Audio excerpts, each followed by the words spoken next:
yari kumwe na Miss Inshuti Divine Muheto Miss Rwanda wa 2022. Byagenze gute kugira ngo Prince Kid uyu usanzwe aba umuyobozi wa Rwanda Inspiration Backup itegura Miss Rwanda kugira ngo abashe gutabwa muri yombi? Tariki ya 25 Mata 2022 hari ku munsi wo kuwa mbere nibwo umuyobozi wa Rwanda Inspiration Backup itegura Miss Rwanda Ishimwe Dieudonne uzwi nka Prince Kid ari kumwe na Miss Rwanda 2022 Miss Inshuti Muheto Divine bitabye station ya RIB ya Remera mu mujyi wa Kigali. Amakuru avuga ko Prince Kid yari yahamagajwe kugira ngo asobanure bimwe mu byo yakekwagaho birimo ruswa yaba iy'amafaranga nishingiye ku gitsina ivugwa muri Miss Rwanda ndetse n'ivy'imodoka Miss Muheto atarahabwa ndetse n'ibindi bitandukanye. Nyuma yo kubazwa ibyo bibazo n'urwego rw'igihugu rw'ubugenzacyaha RIB byarangiye Ishimwe Dieudonne uzwi nka Prince Kid atawe muri yombi.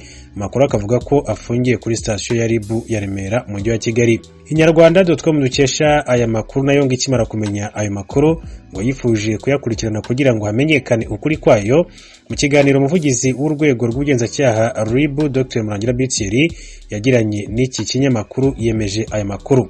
Umuvugizi wa RIB yavuze ko Ishimwe Dieudonne Prince Kid afunzwe akekwaho icyaha cyo guhotera bishingiye ku gitsina abakobwa bajya muri Miss Rwanda mu bihe bitandukanye. Yagize ati nibyo koko Ishimwe Dieudonne uzwi nka Prince Kid asanzwe ategura Miss Rwanda arafunzwe arakekwaho icyaha cyo guhotera bishingiye ku gitsina abakobwa bajya marushanwa ya Nyampinga Miss Rwanda mu bihe bitandukanye. Umuvugizi wa RIB yakomeje avuga ko Prince Kid ubu afungiye kuri station ya RIB ya Remera. Iperereza rikaba rigikomeje kugira ngo hakorwe dosiye ishyikirizwe ubushinjacyaha. Mu bibazo umuvugizi wa RIB yabajijwe n'iki kinyamakuru ntigeze avuga cyangwa se ngo hakane niba Prince Kid yarari kumwe na Miss Muheto igihe atabwa muri yombi, ndetse ngo ntigeze anavuga ku bibazo by'imodoka. Gusa makuru iki kinyamakuru gifite ngo yari afite ngo nuko bari kumwe kugeza ubu, kandi RIB ikaba ikomeje iperereza.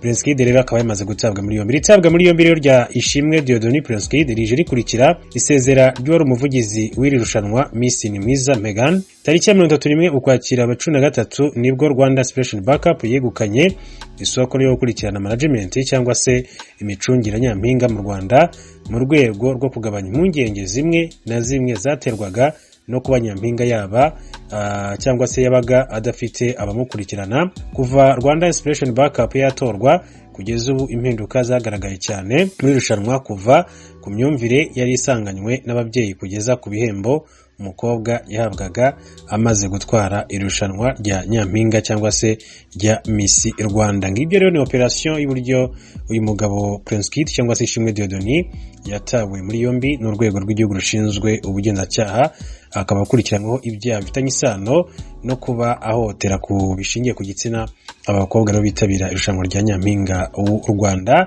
Reka rero turakomeza kugira tubikurikirana amakuru yose yerekeranye n'itabwa muri yombi ry'uyu mugabo. Icyo iperereza rizakomeza kugenda rigaragaza byose tuzabikurikirana 5 kuri 5, ari nako tubagezaho amakuru yacu nkuko bisanzwe dukomeza kwagenda tubagezaho umunsi ku wundi. Amakuru havugwa hirya no hino ku isi, turahera mu Burusiya bwirukanye abantu abadiplomate bo mu Budage, abadiplomate 40. Icyo gihugu nkuko Ubudage buheruka kubigenza ku badiplomate 40 mu Burusiya. Inkuru mugezwaho na Thomas Kamirindi. Itangazo yashyize ahagaragara Minisiteri y'Ububanyi n'Amahanga y'Uburusiya ivuga ko yafashe icyo cyemezo kubera ko Ubudage bafite 40 b'Uburusiya ku itariki ya 4 y'uku kwezi kwa 4. Kuva Uburusiya bugabye intambara kuri Ukraine, ibihugu byinshi by'Uburayi birimo Ubufaransa, Ububiligi, Ubuholande, Ubudage, Ubutaliyani, Espagne, Pologne, Denmark, Irlande, Suède n'umuryango w'ubumwe bw'Uburayi basezereye abadiplomate b'Uburusiya amagana. Uburusiya nabwo burabishyura bukirukana ababo. Perezida wa Leta Zunze Ubumwe za Amerika Joe Biden yashyizeho ambasaderi mushya muri Ukraine. Uyu mwanya wari umaze hafi imyaka 3 nta muntu uwurimo. Thomas Kamirindi arakomeza. Balowe afite imyaka 46 y'amavuko. Ashinjwa ko yari mu mutwe witwa The Junglers wicaga bataravugaga rumwe n'ubutegetsi.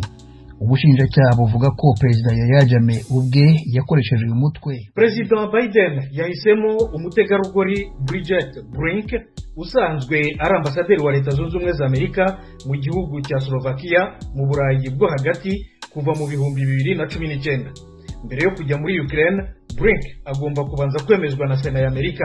Bridget Brink ni umudiplomate w'inararibonye abimazemo imyaka 25. Yakoze imirimo yo hejuru itandukanye muri ambasade za Leta Zunze Ubumwe za Amerika muri Serbia, Chypre, Georgia na Uzbekistan. Mu ndimi avuga harimo n'urw'ikirusiya. Kuva mu kwezi kwa gatanu 2019 nta ambasaderi Leta Zunze Ubumwe za Amerika yari ifite muri Ukraine. Hagati aho Minisitiri w'Ububanyi n'Amahanga wa Leta Zunze Ubumwe za Amerika Anthony Blinken yatangaje uyu munsi kandi ko n'abadiplomate ba ambasade ya Amerika muri Ukraine bagiye gutangira gusubirayo muri iki cyumweru. Bavuyeyo mbere gato y'uko Uburusiya butera Ukraine ku itariki ya 24 yo kwa kabiri gushize. Kuva icyo gihe bakoreraga by'agateganyo mu gihugu cya Pologne. Minisitiri Blinken yabitangaje akubutse mu ruzinduko yajyanyemo na mugenzi we w'ingabo z'igihugu Lloyd Austin i Kiev, umurwa mukuru wa Ukraine, aho baganiriye byibura amasaha 3 na President Volodymyr Zelensky ku nkunga Amerika ikomeje guha igihugu cye mu ntambara Uburusiya bwakigabyeho. Urakoze Thomas Kamirindi kuri iyi nkuru. Perezida wa Leta Zunze Ubumwe za Amerika Joe Biden aho yashyizeho ambasaderi mushya muri Ukraine. Mu tubabarire rero ibyuma byari byihuse, noneho tubagezeho ya nkuru ku Budage. Mu Budage umunyagambia witwa Bailowe yatangiye kuburanishwa ibyaha byibasiye inyoko muntu yaba yarakoze mu gihe cy'ingoma y'igitugu ya Yahya. Inkuru mugezwaho na Geoffrey Mutagoma. Bailowe afite imyaka 46 y'amavuko. Ashinjwa ko yari mu mutwe witwa The Junglers wicaga abataravugaga rumwe n'ubutegetsi. Ubushinjacyaha buvuga ko Perezida Yahya ubwe yakoresheje uyu mutwe mu bwicanyi bwari bugamije gutera ubwoba abaturage ba Gambia no kumaraho abatavuga rumwe nawe. Bubyita ibyaha byibasiye inyoko muntu. Bukurikiranye Bailowe ku byaha yaba yarakoze kuva mu kwezi kwa 12 mu mwaka wa 2003 kugeza mu kwa 12 mu 2006. Muri byo harimo uruhare yaba yaragize mu mwaka wa 2004 mu kwica umunyamakuru witwaga Daida Haidara wandikaga cyane ku bitagenda neza mu gihugu. Bailowe ashinjwa kandi uruhare yaba yaragize mu kwica abanyapolitike n'abanyamategeko batavugaga rumwe na leta ya Jammeh wategetse Gambia imyaka 22 kuva mu mwaka wa 1994 kugera mu kwa mbere mwaka wa 2017. Yageze mu Budage mu mwaka wa 2012 azongera avuga ko Jammeh nawe ashobora kumwirenza. Bailowe abanyagambia batukurikiranywe n'amahanga kujya hasenyoko muntu ku butegetsi bwa Jammeh. Abandi kuburanishwa n'Ubusuwisi na Michael Sankore. Imvururu hagati y'abanyasudani b'Abarabu n'abatarabarabu zaraye zihitanye abantu 168. Inkuru mugezwaho na mugenzi wacu Oriane Tangishaka. Amashyirahamwe yitaho imbabare muri Sudan amenyesha ko ubwicanyi bwaraye bubaye mu ntara ya Darfur ari bumwe mu bwicanyi bubi bwa mbere bukozwe muri icyo gihugu muri imyaka ya vuba, inyuma yaho habereye kudeta. Ni nyuma kandi y'itembagazwa ry'ubutegetsi mfatakibanza bwari bwashyizweho nyuma yaho umukuru w'igihugu yaramaze igihe kitari gito ku butegetsi akuwe ku butegetsi muri 2019. Iryo tana mu mitwe ribaye ritumye abantu bibaza niba igisirikare kiri ku butegetsi gifise ububasha bwo gucungira umutekano mu ntara ya Darfur hasanzwe hasinzikajwe n'intambara ya gisivile imaze imyaka itari mike. Mu mwaka wa 2020 akanama ka ONU kajejwe umutekano karakuyeho abasirikare bako bari bariyo.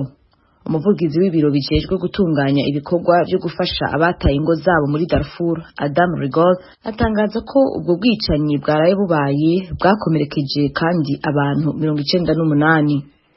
Ahandi muri Afrika, muri Mali, umutwe w'abajihadiste witwa GSIM, Groupe de Soutien à l'Islam et aux Musulmans mu Gifaransa, cyangwa se Group to Support Islam and Muslims mu Cyongereza, watangaje ko wataye muri yombi umucanshuro w'umurusiya Wagner. Iyi nkuru tuyibaze Thomas Kamirindi. Itangazo ryanditse mu rurimi rw'icyarabu yashyikirije ikigo ntaramakuru AFP cyo mu Bufaransa. GSIM ivuga ko yafatiye uwo Murusiya mu karere ka Segu hagati mu gihugu cya Mali mu cyumweru cya mbere cy'uku kwezi kwa kane. GSIM ishamikiye kuri Al-Qaeda n'ubwa mbere itangaje ko yataye muri yombi umucanshuro wa Wagner ku rugamba muri Mali. Yemeza ko abasirikare ba Wagner kandi bafatanyije n'aba leta ya Mali mu bwicanyi bwahitanye abaturage b'abasivili bagera kuri 300 mu mujyi wa Mura mu mpera z'ukwezi gushize. Umuryango wo muri Leta Zunze Ubumwe za Amerika uharanira uburenganzira bwa muntu ku isi Human Rights Watch niwo watangaje bwa mbere iby'ubu bwicanyi. Leta ya Mali irabuhakana ahubwo ikavuga ko yishe abajihadiste 203 imura. MINUSMA umutwe w'ingabo z'amahoro za Loni muri Mali ihora isaba kujya gukorayo anketi ariko kugeza ubu ntirabona uruhushya.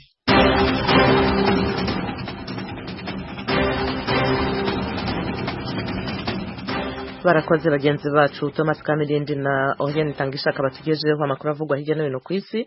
Nshuti mukomeje kumva radio yanyu Ijwi rya Amerika ivugira Washington DC mu Kirundi no mu Kinyarwanda. Tubibutse ko mwadusanga no kuri internet kuri #akadomo radio yacu voa.com naho kuri Facebook na Twitter turi kuri voa radio yacu. Mukanya turajya ku makuru havugwa mu karere k'ibiyaga bigari bya Afurika.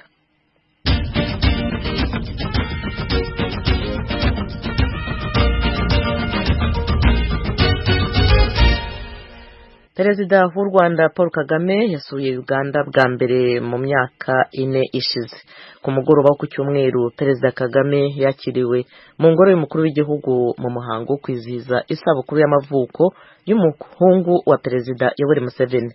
Abo bategetsi bakoresheje uwo mwanya baganira ku bibazo bireba amahoro mu karere. Inkuru ya Ignatius Bahizi i Kampala muri Uganda.